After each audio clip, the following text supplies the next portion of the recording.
అసలేంది Vijayawada lockup death, Krishnalanka police station lockup death mystery, లేదా Gade Saikrishna missing వ్యవహారం, ఈ మొత్తం వ్యవహారంలో అందరి ఆరోపణలు ఎదుర్కొంటున్న సిఏ నాగరాజుని సస్పెండ్ చేసింది. కానీ వాస్తవానికి కుటుంబం నుంచి వస్తున్నటువంటి డిమాండ్ అయితే మొత్తం అతనిపై చర్యలు తీసుకోవాలి, విచారణ చేయాలని చెప్పి. అదే విధంగా మొత్తం పోలీస్ స్టేషన్ లో ఉన్నటువంటి మొత్తం పోలీస్ స్టేషన్ లో సిబ్బంది అంతా దీనికి బాధ్యత వహించాలనేది ఆ కుటుంబ సభ్యులు చేస్తున్నటువంటి డిమాండ్. కానీ ప్రభుత్వం మాత్రం కేవలం నాగరాజుని సస్పెండ్ చేసింది. చర్యలు తీసుకునే అవకాశాలు ఉన్నాయా లేవా అంటే ఏం చెప్తారు? సార్ నేనైతే ప్రభుత్వాలను నమ్మను కానీ న్యాయస్థానాలను నమ్ముతాను సార్. సో 29 ఏదైతే వాయిదా ఉందో ఆ రోజునే కోర్టు డైరెక్షన్ ఇస్తుంది సార్.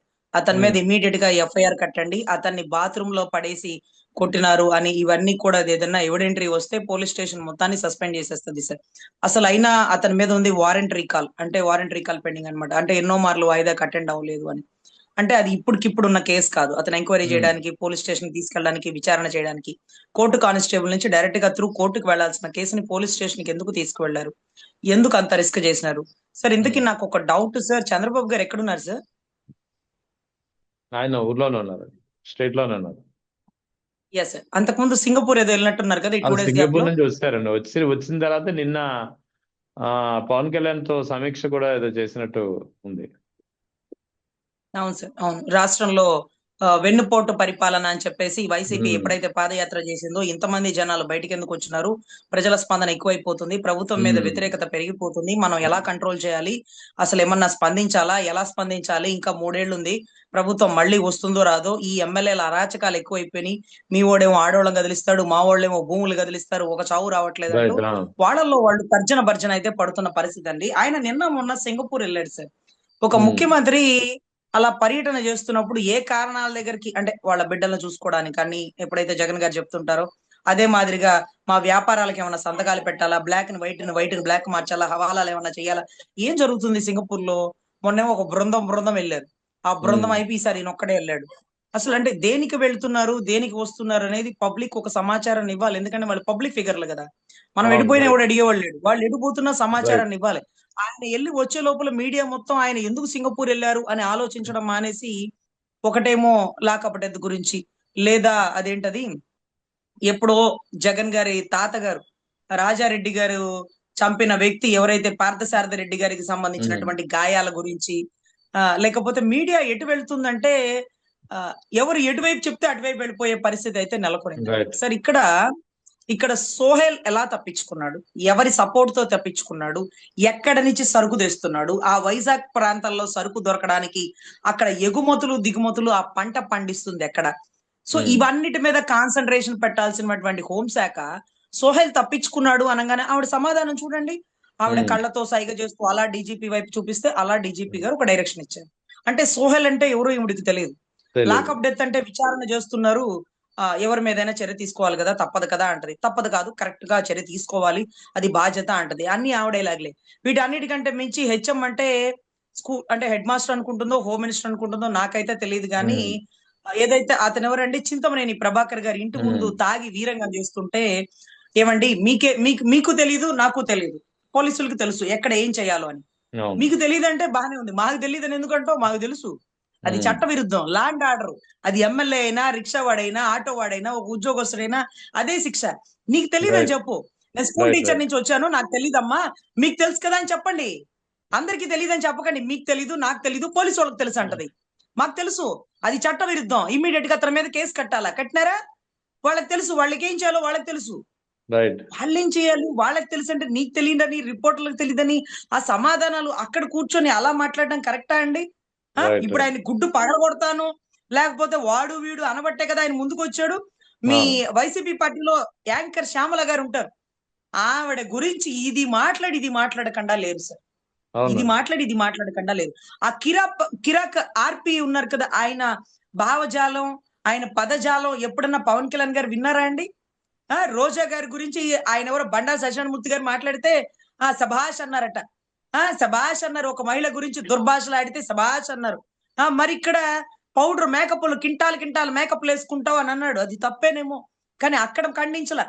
నడి రోడ్డు మీద ఒక పంచాయతీ శాఖలో ఉద్యోగిని మీద ఒక దళిత బిడ్డ మీద కుక్కను కొట్టినట్టు కొడుతుంటే దాని గురించి ట్విట్టర్ లో మాట్లాడలేదు. పోస్ట్ పెట్టల, మహిళల మీద దాడులని ఖండిస్తున్నానని పెట్టల, ప్రతిపక్ష ఇంటి మీద దాడిని ఖండిస్తున్నానని పెట్టల.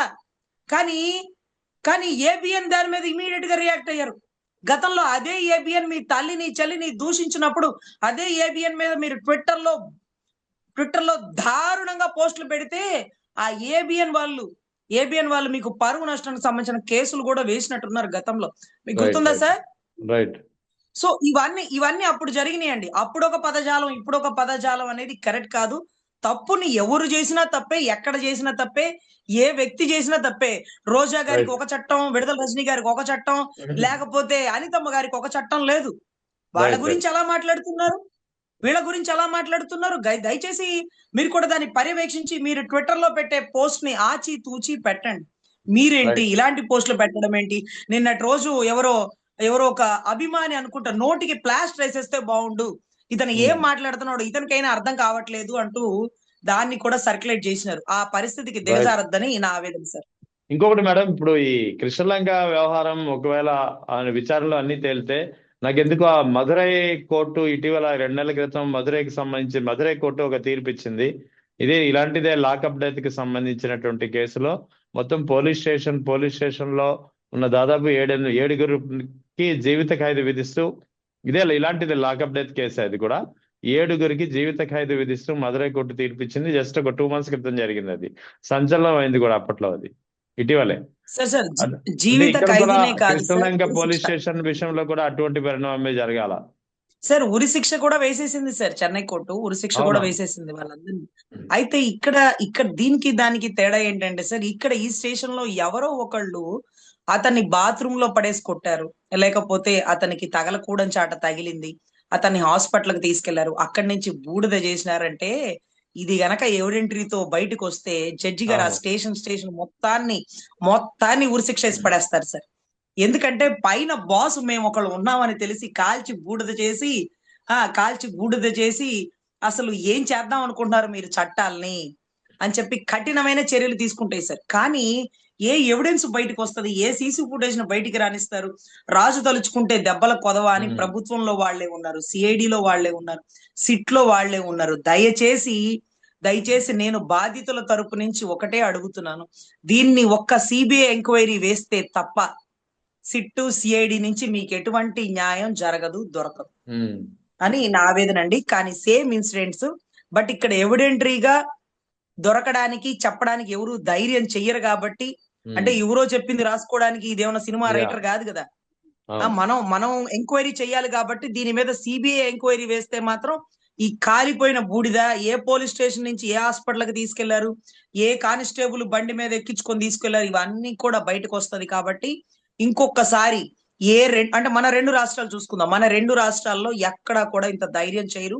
దయచేసి హైకోర్టు వారు దీన్ని చాలా సీరియస్ గా సుమోటోగా పరిగణించి ఈ రాజకీయాలకి అతీతంగా మిమ్మల్ని నమ్ముకున్న న్యాయవాదులు మా లాంటి వాళ్ళకి న్యాయస్థానాల్లో ఖచ్చితమైన న్యాయం దొరుకుతుంది అనుకున్న వాళ్ళకి మీరు అద్భుతమైన తీర్పునిచ్చి చట్టపరమైన చర్యలు తీసుకొని ఎఫ్ఐఆర్లు కట్టి ఒక్కసారి ఉరిశిక్ష వేసి పడేస్తే ఇక జీవితంలో యూనిఫామ్ వేసుకున్న వాడు ఏ పొలిటికల్ లీడర్ చెప్పిన పని చేయడు. ఎవడైనా డబ్బు కోసమే చేస్తాడు, ప్రాణాన్ని పణంగా పెట్టి చేయడు కదా. మా ప్రాణాలు పోతాయి సార్. లాస్ట్ టైం పడమడ పోలీస్ స్టేషన్ ఏం చేశారు, మొత్తాన్ని ఉరిశిక్ష వేసి పడేసినారు. కృష్ణలంక పోలీస్ స్టేషన్ ఏం చేశారు, మొత్తాన్ని ఉరిశిక్ష వేసి పడేసినారు. వద్దు సార్ ఈ ఉద్యోగం కాకపోతే బతికితే బఠానీలు అమ్ముకుంటాం బస్ స్టాండ్ లో అనేటటువంటి భావజాలం వచ్చేస్తుంది సార్. సో అలా రావాలా, అలా ఒక భయం ఉండాలా, అలా చట్టం అంటే ఒక బెరుకు ఉండాలా. సో అంత గొప్పగా జడ్జిమెంట్ రావాలని కోరుకుంటున్నాను సార్, ఆశిస్తున్నాను సార్.